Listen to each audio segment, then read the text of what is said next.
Too busy to grow? You're solving the wrong bottleneck. I've had this same conversation with founders across completely different businesses, and it always starts the same way. I'm too busy. I just need more time. I need to be more efficient. No, time is almost never the problem. It's just the most convenient explanation for solving the wrong thing. Recently, I sat with a very successful consultant. Bookings were full. Team was in place. Even his accountant was complaining, jokingly, he was making too much money. And he told me, I want to grow, but I'm slammed. 1 month in, working with me, he freed up 1 full day per week. 3 months later, 2 full days. No drop in revenue. That's over 100 days a year. A full quarter that was already available. That time wasn't created, it was recovered. The first place I look is the calendar. And here's what most people expect to see. Chaos, fires, problems. But most of the time, what I notice, it's clean, it's organized, logical.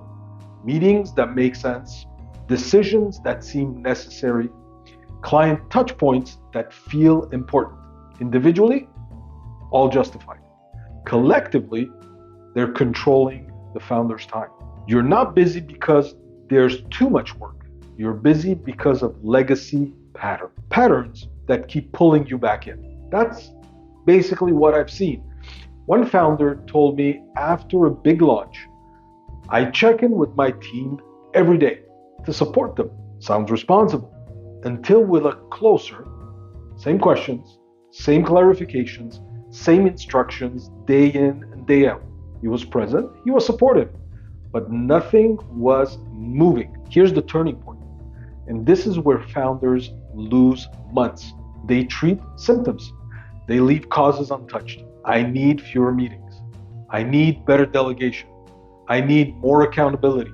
Maybe, but those are symptoms. The real issue, something underneath is broken. A missing decision rule, a vague standard, unclear ownership, misaligned decision, whatever that is. So the work comes back again and again. That is the real cost. Not time lost once, time paid repeatedly. So for the next 3 days, don't remove anything.